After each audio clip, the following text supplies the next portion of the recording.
our distributive property. Okay, so our distributive property we've talked about is where you're taking a number on the outside of our parentheses and distributing it to everything inside our parentheses. Okay, so we're still using that same objective that we're using our distributive property to simplify our algebraic expressions. Now, if there are variables in these expressions, we don't know the value of those variables, so we can't get just a regular number as our answer. We're going to simplify from one expression to another. Okay?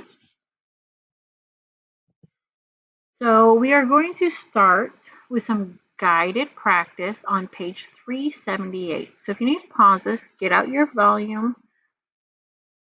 2 textbook and go to page 378. Okay? We have some that we're going to do together, and then you'll have some homework to practice on your own. So the first one is a -3 that needs to be distributed. Okay? That means I'm taking my -3 times 8 plus my -3 times 11. Okay? We have to follow the same integer rules. Remember, if you owe 3 people $8, it means you owe $24. Right? If you owe 3 people each $11, you owe them $33. Now I have two negatives, so I'm decreasing twice. So I'm just going to add these together and get a negative answer because my decreased number is being bigger. 3 plus 4 is 7, and 3 plus 2 is 5. We have a -57 for our answer. Okay? Going to number 2, we are distributing this -5 to both terms inside. Right? So I have a -5 that multiplying with 2x plus my -5 times 4y. Okay? Remember, if you have different signs, that gives you a negative product. And just multiply your coefficients. Remember, coefficients are the numbers that are being multiplied with the variable. Now I could change this a little bit. I could put a -10x and then minus a 20y. So there's less symbols going on. It's a different way of writing it. All right. What about the next one? I have a 1/5. You can multiply by fractions. You can multiply by decimals. It is the same thing. You are distributing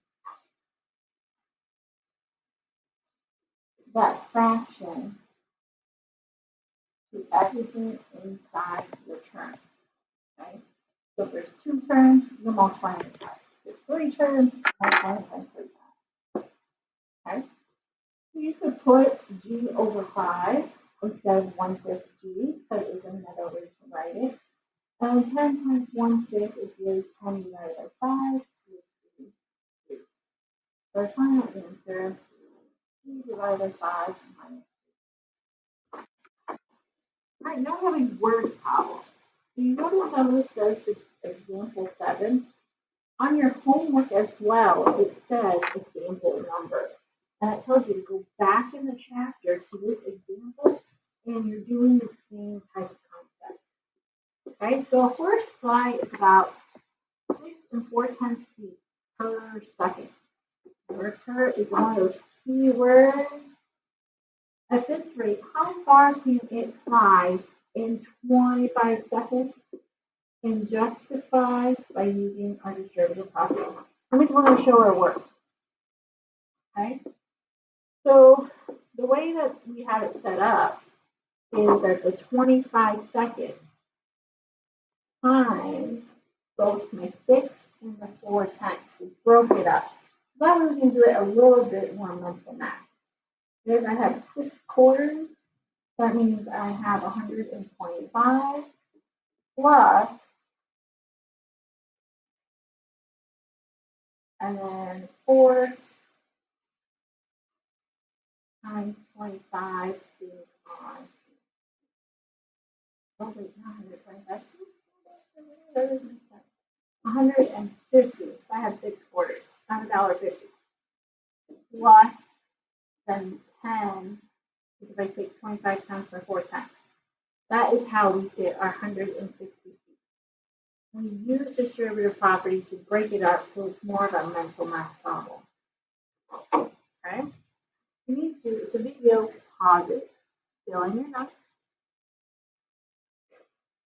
Okay? Next, we have building on our essential question. Okay? Describe how the formula to find perimeter of a rectangle is an application of distributive property. So think, what does a rectangle look like?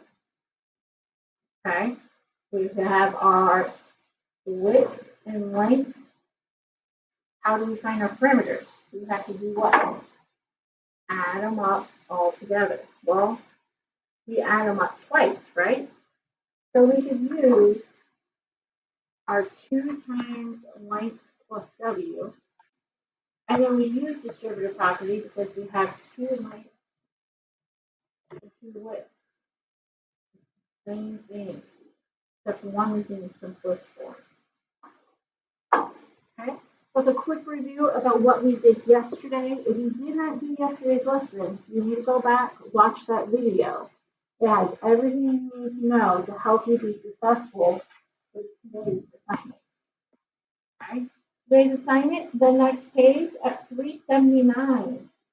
You are doing 1 through 21 and 24 as well. Those higher order thinking problems. Okay? So kind of like how you started yesterday's homework, you need to show that you know how to distribute this 3.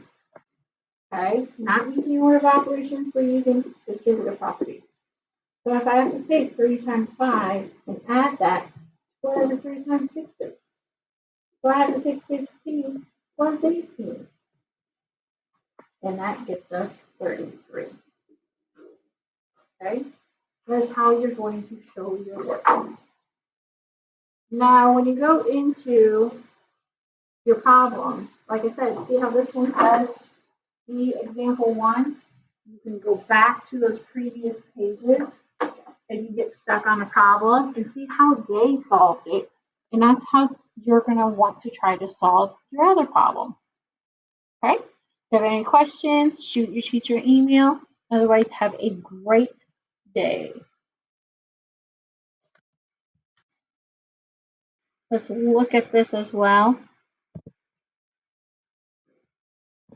Okay, we started this in the video yesterday. If you are in class, you started it as well. Now it's our time to check our answers. Okay, so here you are with 1 through 6. Make sure you watch for those negatives. Then we have our bottom section.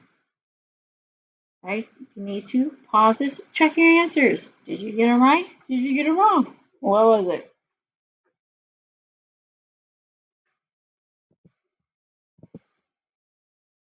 If you got one wrong, make sure you make note of it if you don't know what mistake you made, so then you can ask your teacher.